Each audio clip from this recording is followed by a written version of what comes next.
Bandersnatch. What? Bandersnatch. Bandersnatch is a unique Black Mirror story in that it's interactive. You, the viewer, get to decide what's going to happen. It's actually quite complicated behind the scenes, but for the viewer, it's fairly straightforward. You are given choices. Will you go out of the door or will you jump out of the window? But there's myriad sort of timelines and story branches you can go down.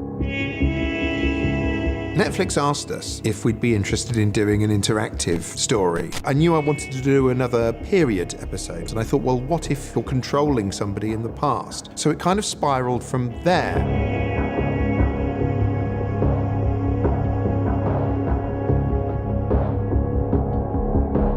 The past is immutable, Stefan.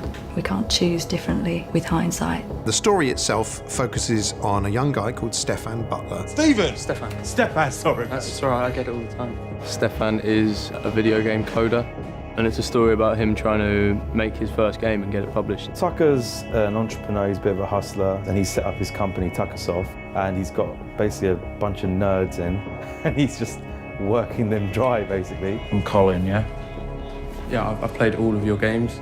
Colin is a gifted games developer. He recognises a certain talent in Stefan. How did you know that?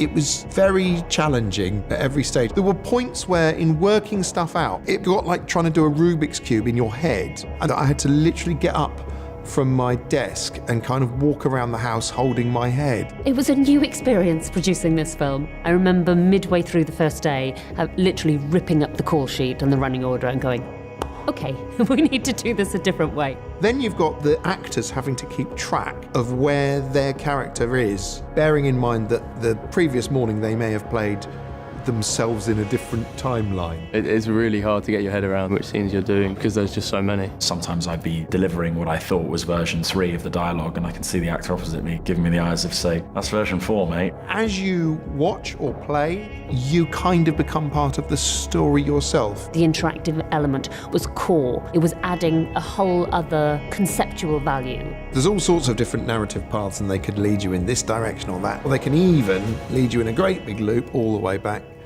to the very beginning. Bandersnatch. What? Bandersnatch. Bandersnatch is a unique Black Mirror story in that it's interactive.